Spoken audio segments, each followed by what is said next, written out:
안녕하세요. 미국 유학고수 TV 시청자 여러분들, 유학고수입니다. 오늘도 댓글을 리뷰해보겠습니다. 참고로 저희 채널은 멤버분들만 채널에 댓글을 다실 수가 있습니다.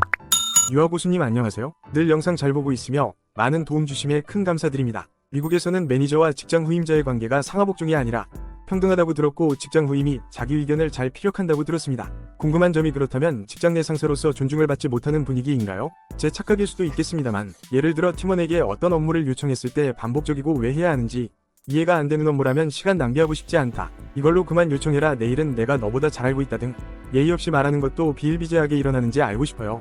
그리고 위와 같은 상황을 맞닥뜨렸을 때 매니저로서 어떻게 대응해야 하는지도 조언을 주실 수 있다면 큰 감사의 말씀을 드리겠습니다. 질문 감사드립니다. 미국의 문화와 한국의 문화를 정확하게 잘 알고 있는 것이 매우 중요합니다. 그래서 제가 항상 강조드리는 것입니다. 미국의 문화를 이해했는가 못했는가가 미국 이민생활의 승패를 결정하기 때문입니다. 그래서 제가 늘 성경을 이해해야 한다고 말하는 것입니다. 미국의 건국의 핵심 이유는 진보적인 유럽의 문화에서 탈피해서 종교의 자유를 찾아서 아메리카 대륙으로 건너간 피그림 파더스라고 불리우는 개신교인들인 청교도들이 종교의 박해가 없는 자유로운 사상과 문화를 꽃피우고자 한 것이 주된 이유였기 때문입니다. 청교도인들이 말하는 자유는 핍박받지 않고 성경을 자유롭게 믿고 싶은 종교의 자유이며, 그것이 미국의 건국 정신입니다. 그래서 미국의 보수 우파 건국 정신인 프로테스탄티즘 즉 개신교주의가 무엇인지 정확하게 알아야 합니다. 미국에서 나고 자란 미국의 청교도의 후예들은 보수 우파 정신을 가지고 있습니다. 항상 자주 말씀드리지만 미국에서는 성경적인 문화권의 사람들이 우파이고, 성경의 가치를 지키려고 하는 사람들을 보수 세력이라고 합니다. 그래서 미국 내국인들은 보수 우파 정신을 가지고 있습니다. 하지만 미국은 이민을 폭넓게 받아들이고 있는 나라이며 외국인들이 끊임없이 이민을 옵니다. 외국인들은 대체적으로 성향이 반성경적입니다. 그래서 좌파적입니다. 성경의 가치를 지키려고 하지 않고 성경의 가치로부터 탈피하고 성경의 가치로부터 자유하려고 하기 때문에 진보 사상을 가지고 있습니다. 님의 종교는 무엇인가요? 대부분의 아시아인들은 아시아 종교 사상을 가지고 있습니다. 대표적으로 한국인이 강하게 가지고 있는 정서는 유교입니다. 유교는 성경을 기준으로 봤을 때 성경의 가치관과 정반대되는 이야기를 많이 하는 종교 철학 사상이므로 유교는 좌파적이고 진보적인 종교 철학에 속합니다. 그래서 한국인들이 가지고 있는 가치관과 미국 내국인들이 가지고 있는 가치관이 충돌하게 되어 있습니다. 이것이 한국인들이 미국에서 인생이 잘 안 풀리는 근본 원인입니다.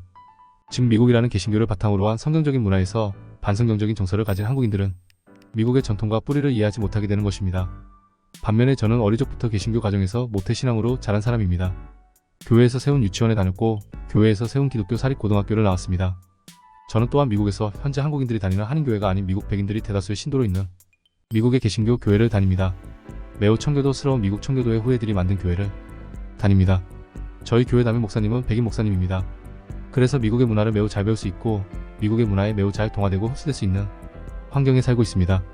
이것이 저의 미국에서의 성공 원인입니다. 어디 가나 백인들이 도와주고 그들과 함께 미국의 주류 사회에 동화되어 살기 때문입니다. 그래서 미국 문화를 이해하는 것이 중요합니다. 그렇다면 본격적으로 미국의 제가 한국에서 학부를 마치고 저는 미국으로 박사를 계획하였습니다. 그러나 미국에 가기 전에 한국에서 석사를 하고 갈까 고민하였습니다. 그래서 제가 다녔던 서울의 소재한 대학교에 석사과정을 가려고 준비하였습니다. 그 전에 저는 제 모교의 대학원을 탐방을 하였습니다. 마침 저와 같은 학번의 동기가 박사과정에 재학 중이었습니다. 제가 군대를 다녀오는 동안 이 친구는 군대를 안 가고 바로 4학년을 졸업하고 석박사과정에 진학하여 박사과정을 시작한 친구였습니다. 이 친구가 절대로 한국으로 대학원에 가지 말라고 조언해 주었습니다. 그 이유는 교수와 박사과정 학생과의 관계가 상하복종 관계라는 것이었습니다. 박사과정 학생이 의견이 있어도 피력하지 못하고 교수가 시키는 대로 몸종처럼 일해야 한다고 말해 주었습니다. 교수를 상전으로 존중해 주는 것이 한국 대학원에서 살아남기 위한 매우 중요한 방법이며, 교수가 대학원 내에서 박사과정 학생에게 여러 가지 지시를 하는데 연구뿐만 아니라 교수의 행정 업무까지 시킨다는 것이었습니다. 반복적이고 의미 없는 교수가 해야 하는 것이 마땅한 업무를 하라고 지시받을 때도 있고, 그런 교수의 업무 지시로 척장 자신이 하고자 하는 연구는 많이 못하고 교수의 비서 같은 역할만 하게 된다고, 절대로 한국으로 대학원을 오면 안 된다고 친구가 말해주었습니다. 저는 의문이었습니다. 그 교수님은 미국에서 박사학위를 마치고 미국에서 직장생활까지 몇 년 하다가 귀국하신 소위 말하는 미국물 먹은 교수님인데 왜 저러실까 의문이었습니다. 나중에 저도 대학원 진학을 위한 면담을 하면서 교수님이 왜 그러시는지 알게 되었습니다. 교수님은 무종교이셨습니다. 그래서 미국에서 유학하고 회사 생활하면서 오랜 시간 미국에서 사셨지만 정작 미국 내국인들의 전통이나 사상은 배우지 못한 채 미국의 대학원에서 미국 교과서에 나오는 수학 공식과 물리 공식과 컴퓨터 프로그래밍 방법론만 배우고 돌아오신 분이었습니다. 마음속은 여전히 한국의 전통 사상인 유교적인 마인드로 살아가는 분이셨습니다. 그래서 상하복종의 마인드를 깨지 못한 채 한국에 귀국하여 교수를 하면서도 여전히 그런 분위기의 랩을 만들어낸 것입니다. 저는 한국에서 석사를 가려던 계획을 취소하고 바로 미국에서 석사와 박사를 하기로 결정하였습니다. 원래 저희 계획은 한국에서 석사를 하면서 연구 논문을 만들고 그것을 기반으로 미국 박사과정에 진출하려고 했지만 한국 대학원 오지 말라는 친구의 조언으로 한국 석사 진학을 포기하였습니다. 미국에서 제 박사과정 지도 교수님은 미국에서 나고 잘하신 미국 토박이 백인 교수님이셨습니다. 저는 그로부터 수평적인 대화 방식이 무엇인지 배웠습니다. 미국에서 처음 다녔던 미국 동부의 대기업에서도 직장 상사로 백인 할아버지 상사 밑에 들어가게 되었습니다. 그래서 미국의 전통적인 기업 문화가 무엇인지 배우게 되었습니다. 미국의 전통적인 기업 문화에서도 기독교와 성경의 원리는 적용됩니다. 한국에서도 마찬가지입니다. 한국의 토종 기업들이 상하복종의 관계를 가지는 이유는 모두 유교 때문입니다. 유교의 원리를 가지고 돌아가는 것이 한국 사회이며 기독교의 원리를 가지고 돌아가는 것이 미국 사회입니다. 미국에서 미국 내국인들이 주로 만드는 문화를 보수파적인 문화라고 합니다. 반면에 미국으로 끊임없이 유입되는 외국인들이 주로 만드는 문화를 진보좌파적인 문화라고 합니다. 저는 백인 지도 교수님 밑에서 그리고 미국 동부의 기업 문화 속에서 미국의 보수파적인 문화를 배웠습니다. 미국 보수파적인 문화의 핵심은 작은 정부주의입니다. 이것이 개신교 프로테스탄티즘의 핵심 개념입니다. 원래 기독교는 유럽의 로마 식민지하에 있던 이스라엘에서 태어난 예수님이라는 분을 중심으로 탄생한 종교입니다. 유대교의 구약 성경에 예언되어 있던 세상을 구할 구세주가 나 예수다 라고 주장하면서 기독교라는 새로운 종교가 유대교에서 탄생하게 되었습니다. 기독교는 로마를 중심으로 빠르게 유럽으로 번져나갔고 이것을 초대교회라고 합니다. 그런데 중세를 중심으로 기독교는 정치 세력화되기 시작합니다. 로마의 교황청이라고 하는 중앙집권적인 종교의 수뇌부가 생기면서 기독교의 수뇌부는 마치 큰 정부처럼 행동합니다. 여기서 정부라고 하는 단어의 정의는 국가기관으로서의 정부를 말하는 것이 아니라 거버먼트의 개념을 말하는 것입니다. 즉 인간이 인간을 다스리기 위해 세운 단체를 말합니다. 그래서 기독교는 큰 거버먼트를 교황청을 중심으로 형성하면서 큰 거버먼트가 됩니다. 그러면서 정치 세력화되고 자신들의 거버넌스를 합리화시키기 위해 성경의 내용을 변경하고 성경에 나와있지 않은 내용을 교리화하게 됩니다. 그러면서 중세의 어두운 시대가 시작됩니다. 이것이 로마 카톨릭 시대입니다. 로마 카톨릭의 신부였던 독일의 마틴 루터 신부는 이러한 로마 카톨릭이 잘못되었고 성경의 내용과 반대되는 교리를 가지고 있다며 로마 카톨릭에 반발하면서 그를 중심으로 개신교가 탄생하게 됩니다. 이것을 종교개혁이라고 합니다. 종교개혁은 영국 중심으로 뭉친 개신교를 중심으로 발전하였고 이들이 미국의 뿌리가 됩니다. 개신교란 무엇인가 이해해야 합니다.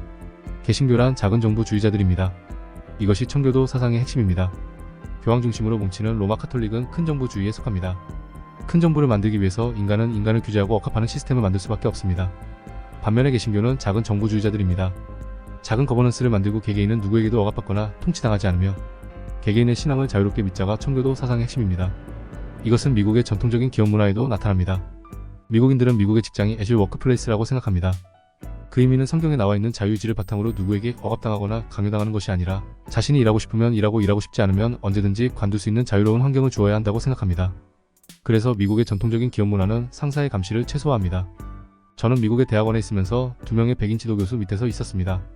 첫 번째 지도교수님은 제가 처음에 박사과정에서 만나게 된 첫 지도교수였습니다. 이분은 한 달에 한 번만 학생을 만납니다. 저는 처음에 너무 충격이었습니다. 어떻게 한 달에 한 번만 만날 수 있을까? 전형적인 작은 거버넌스 주의자의 행동입니다. 교수의 개입을 최소화하고 학생이 스스로 연구하고 논문 쓰고 하는 방식입니다. 한국인인 저에게는 너무 충격적이었습니다. 그래서 그랩의 분위기는 다들 집에서 노트북으로 연구하고 한 달에 한 번 교수를 만나기 위해 오는 분위기였습니다. 한 달 내내 자유롭게 집이나 카페나 도서관 등 자유롭게 연구하면서 연구 결과를 교수와 토론하기 위해서 한 달에 한 번만 오는 분위기였습니다. 그런데 연구가 좀 제가 하고 싶은 분야가 아니라서 3개월 만에 지도교수를 바꾸게 되었습니다. 두 번째 지도교수도 역시 백인 교수님이셨습니다. 제가 이분으로 바꾼 이유는 이분이 연구가 더 마음에 들고 펀드도 많은 사람이었기 때문입니다. 이분도 미국 스타일의 작은 거버넌스 주의자였습니다. 다만 한 달에 한 번이 아닌 2주에 한 번 만나는 분위기였습니다. 이분은 랩도 있었고 책상과 의자와 데스크탑 컴퓨터도 지급하고 랩으로 출퇴근하는 분위기였습니다. 하지만 교수방은 따로 있고 교수는 2주에 한 번만 만나서 연구의 피드백을 받고 2주간 또 박사과정 학생이 자유스럽게 연구하는 분위기였습니다. 랩에서 자비를 하는 것은 전혀 없었고 오로지 공부와 연구만 하는 분위기였습니다. 이것이 미국의 분위기입니다. 미국의 대기업에 처음 입사했을 때도 똑같았습니다. 미국 백인 할아버지 상사 밑에서 일했는데 이분도 작은 거버넌스 주의자였습니다. 2주 만에 한 번만 만나서 업무를 보고하면 됩니다. 그리고 2주간은 자유롭게 일하면 됩니다.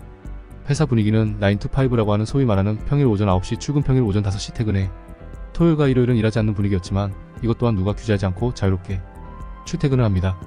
회사는 출근 시간과 퇴근 시간을 전혀 기록하지 않으며 오로지 한 해 동안이 성과만을 가지고 승진과 보너스를 결정합니다. 아주 자유로운 분위기였습니다. 그때 저희 자녀가 유치원에 다니고 있었는데 저는 아버지지만 제가 자녀를 유치원에 데려다 주었습니다. 유치원 등원은 아침 9시 시작이었기 때문에 아침에 일어나서 온 식구가 같이 아침밥을 먹고 제 자녀를 차에 태워서 9시 등원을 시키고 선생님과 가볍게 10분 정도 상담을 하고 유치원을 나서면 9시 20분입니다. 차를 타고 15분 정도의 거리의 직장에 출근을 하면 아침 9시 45분에서 50분이 됩니다. 그때 출근해도 아무도 눈치 주지 않고 뭐라고 하지 않는 분위기였습니다. 자녀의 유치원은 오후 3시쯤 끝나는데 저희 집은 차가 2대였기 때문에 제가 바쁜 날은 와이프가 아이를 픽업을 하러 가고 바쁘지 않은 날은 제가 일찍 퇴근해 아이를 픽업하고 퇴근해도 전혀 눈치를 주지 않습니다. 즉 남의 출퇴근 시간에 회사는 관심이 없고 오로지 업무에 성감한 관심이 있습니다. 즉 내가 맡은 제품이 많이 팔리고 잘되면 장땡입니다. 이것이 미국의 작은 거버넌스주의입니다. 내가 퇴근을 일찍 해도 내가 똑똑하고 내가 설계한 제품이 탁월해서 잘 팔리면 장땡입니다. 남의 눈치 볼 일이 없이 내가 프로젝트의 주인이고 내가 설계한 제품이 잘 팔리면 내가 승진하고 내 보너스가 나오는 구조입니다. 그러므로 상사가 쓸데없는 업무를 지시하지 않는데 미국 기업의 문화입니다. 반면에 한국의 직장 문화는 큰 거버넌스 주의입니다. 다른 말로 하면 상사가 이래라 저래라 지시하는 것이 너무 많습니다. 상사가 자기 일을 떠넘기기도 하고 조직에서 강요하는 일들도 너무 많습니다.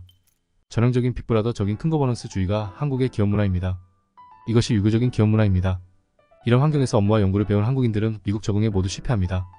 상사의 개입을 최소화하고 직장인들의 개개인의 자유로운 능력을 바탕으로 업무를 하는 게 미국의 기업 문화인 반면 상사가 부하 직원의 사소한 행동 하나하나를 감시하고 일을 시키는 수동적인 업무 환경이 한국의 직장입니다. 이것이 극단적으로 나타나는 문화가 중국이나 러시아나 북한의 경제체제인 공산당입니다. 한국은 공산당 국가가 아닙니다. 이승만 대통령은 미국식 자유민주주의를 바탕으로 한 자본주의 국가를 만들었습니다. 이것은 미국 스타일의 국가체계입니다. 그러나 이승만 대통령이 가져온 미국식 자본주의 문화를 한국인들은 이해를 못했고 아직도 이해를 못하고 있습니다. 그래서 한국은 체제적으로 자본주의 국가이고 사회주의나 공산주의 국가가 아님에도 불구하고 경제적으로 사회주의나 공산주의를 사랑하는 마음이 나타납니다. 이것은 유교 때문입니다. 예를 들어보겠습니다. 한국 기업에서도 저는 일해본 적이 있습니다. 내가 주도적으로 일을 하는 방식이 아니라 상사가 하나하나 일을 지시하고 감시하는 분위기에서 일을 합니다. 이것은 큰 거버넌스에 속합니다. 즉 사회주의 혹은 공산주의적인 방식입니다. 마치 공산당 수뇌부가 공산국가의 개개인의 멤버들에게 일거수일투족을 감사하며 너는 이것을 하고 저것을 해라고 지시하는 것과 매우 유사한 방식입니다. 그래서 한국에서는 상사의 지시에 복종하고 충성하고 그가 시키는 일을 모조리 수행해내면 좋은 고과를 받고 승진하고 그렇게 됩니다. 하지만 일을 잘했다고 해서 갑자기 옆자리에 앉아있는 입사 동료보다 내가 연봉이 2배나 3배가 되는 일은 거의 일어나지 않습니다. 기껏해야 잘해봤다 옆자리에 앉아있는 입사 동료보다 연봉이 20% 정도 더 받는 수준입니다. 하지만 미국은 그렇지 않습니다. 자유로운 환경에서 내가 주인공이 돼서 내 프로젝트를 내가 만들고 내가 주도하고 내가 성공시킵니다.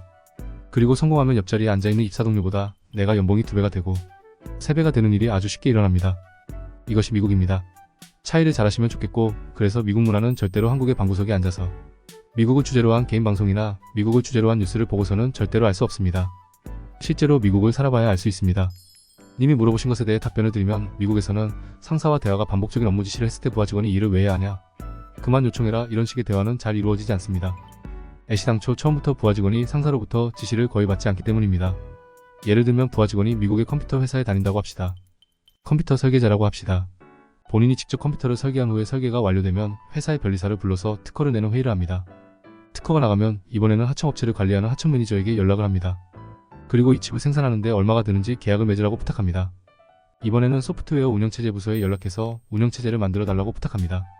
모든 것이 준비되면 출시를 하고 출시를 하게 되면 광고 홍보 마케팅 부서에 연락해 제품의 성능을 보내면 홍보는 마케팅팀에서 알아서 합니다. 이 과정에서 상사가 딱히 뭐해라 지시하는 일이 없습니다. 신입사원들이나 회사 시스템을 배우기 위해 지시를 받는 거지.